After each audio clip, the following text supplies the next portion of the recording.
નમસ્કાર મિત્રો, સ્વાગત છે તમારું અમારી YouTube channel Gujarat jobs and ન્યૂઝમાં.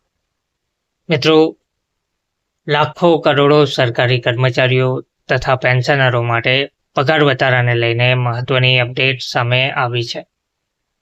8th પે કમિશન 8મો પગાર પંચ, જેની ઘણા લાંબા સમયથી કર્મચારીઓ રાહ જોઈ રહ્યા છે, તેનો આખરે અંત આવવા જઈ રહ્યો છે.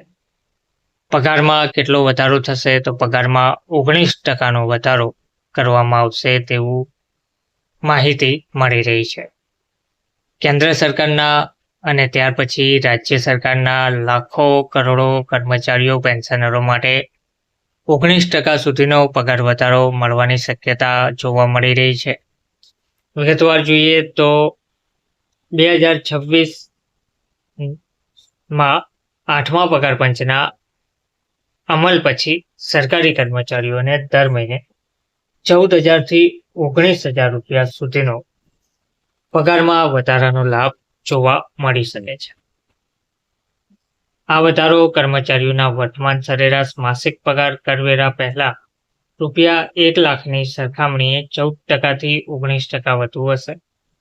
નાણાકીય સર્વિસ કંપની દ્વારા સોમવારના રોજ નોટમાં જણાવવામાં આવ્યું છે કે 8મા પગાર પંચની રચના એપ્રિલમાં થવાની છે અને તેનો રિપોર્ટ 2026માં અમલમાં આવશે તેવું કહેવામાં આવ્યું છે. અંદાજિત પગારમાં જે વધારો જોવા મળી રહ્યો છે તેમાં હાલમાં મધ્યમ સ્તરના સરકારી કર્મચારીઓનો સરેરાશ માસિક પગાર રૂપિયા 1 લાખ છે. બજેટ ફાળવણીના આધારે 8મા પગાર પંચ અમલમાં આવ્યા પછી અપેક્ષિત પગાર વધારો નીચે પ્રમાણે હોઈ શકે છે. 1.75 લાખ કરોડ રૂપિયાની ફાળવણી માસિક પગાર વધીને રૂપિયા 1,14,600 થઈ શકે છે. 2 લાખ કરોડ રૂપિયાની ફાળવણીમાં માસિક પગાર વધીને રૂપિયા 1,16,700 થઈ શકે છે. 2.25 લાખ કરોડ રૂપિયાની ફાળવણીમાં માસિક પગાર વધીને રૂપિયા 1,18,800 રૂપિયા થઈ શકે છે.